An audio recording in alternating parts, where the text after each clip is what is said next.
Hello, Snake here, coming at you with another figure review. Today we have got the Marvel Legends Kree Sentry Build-A-Figure wave from the Captain Marvel movie, Captain Marvel in her full costume.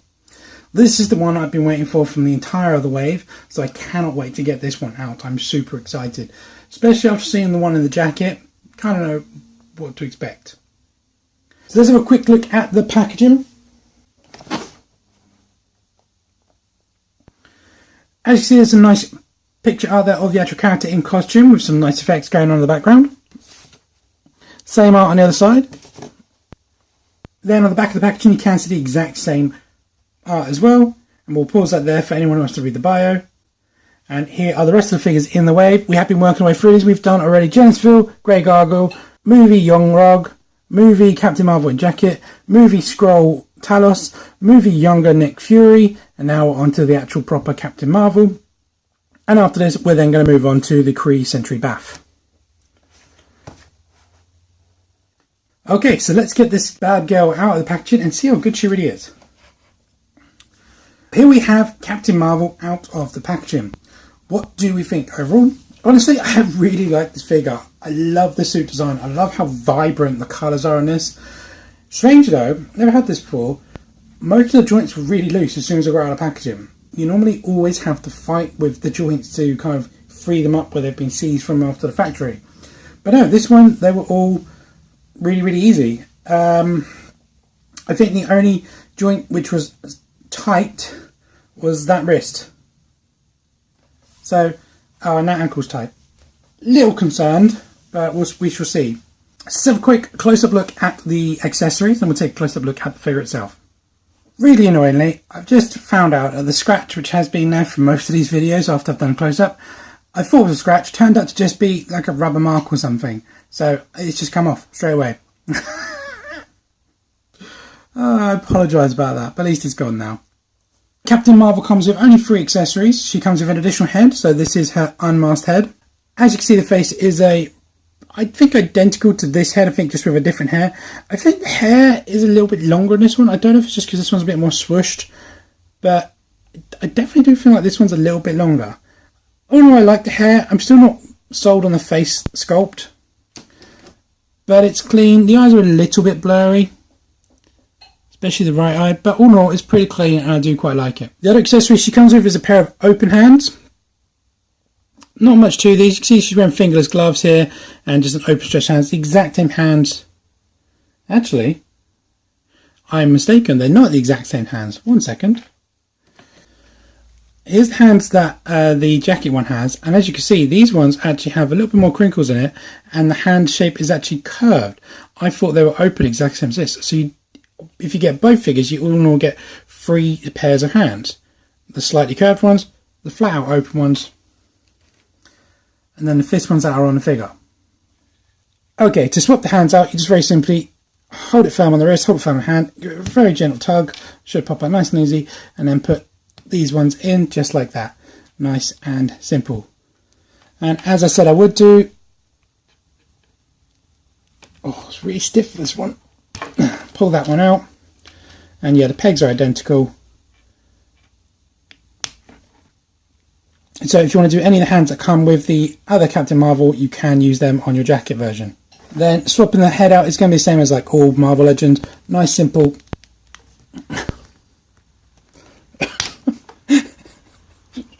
It's going to say it'll be nice and simple, isn't it?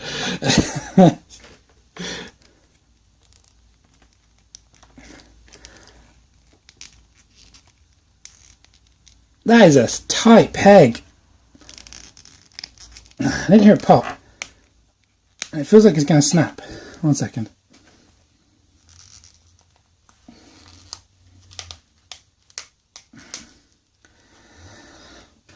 That's what she looks like with just the maskless head on. All in all, I kind of like the fact that her identity is hidden and she's a superhero.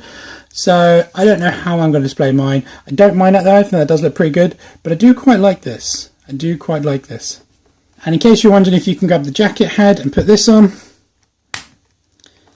yes, but it sits much higher, it goes on easier, it's a bit looser, so I don't know, it does look like they seem to Why would they change the pegs?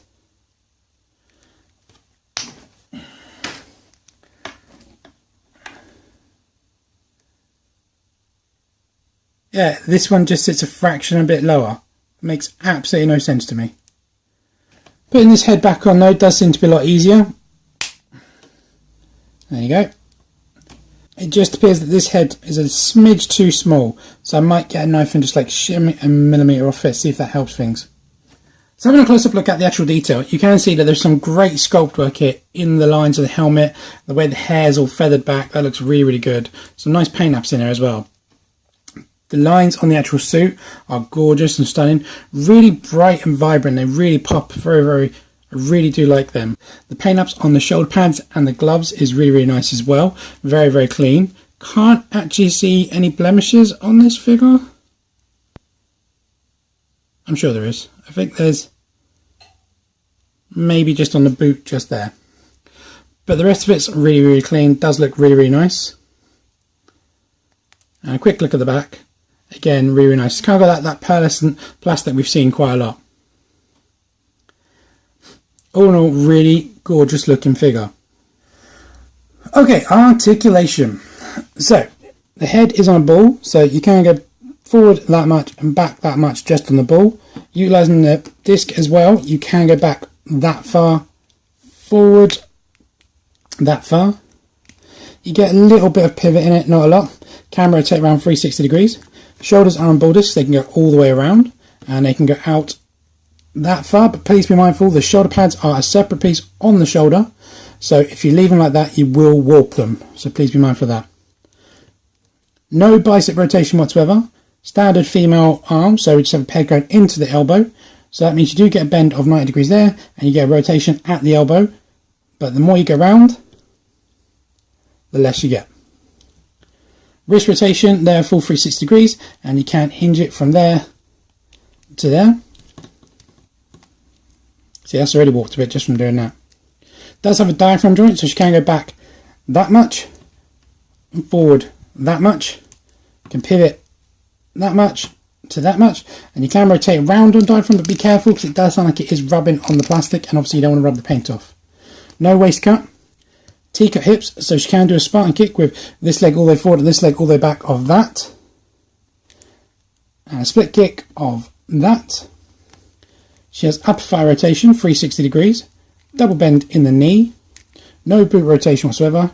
Can point her ankle to there, and ankle pivot from there to there. As the late Mr. Glenn Webb used to say, utilising both ankle rockers, this is the first possible split she can do with both feet firmly on the ground. Okay, size comparison. Captain Marvel stands to the top of her hair just over 6.5 inches, which is 16 centimetres, and to the top of her head about 6 inches, which is 15.5 centimetres.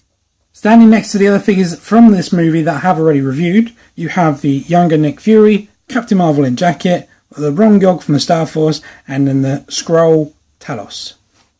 Standing next to some figures from the Infinite War movie, you've got, of course, Iron Spider, Iron Man's latest armour, latest version of Captain America, and the latest version of Black Widow.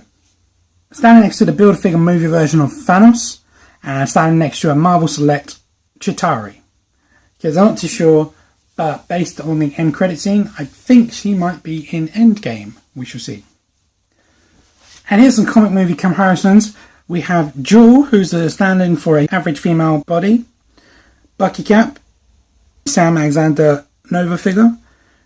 Wolverine, Tiger Stripe. Venom, who's the bulky mould. And then the new larger Colossus. So, final thoughts. Would we recommend this figure? Honestly, yeah, really, really like it.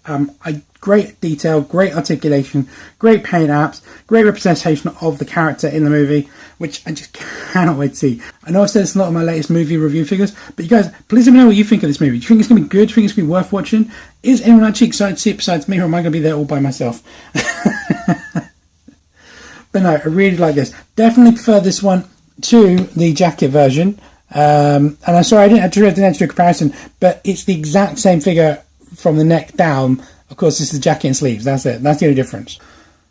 But yeah, I would recommend this to anyone who is a big fan of the character or just wants to increase their MCU roster.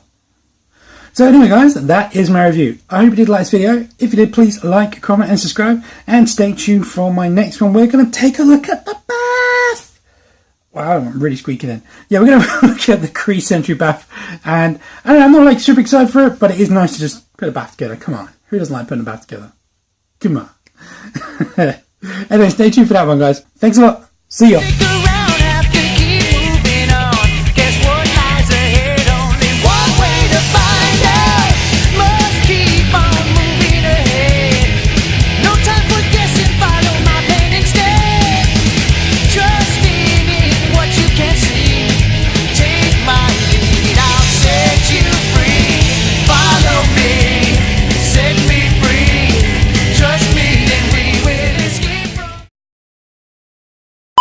As you can see, the faceness, and put the new ones in.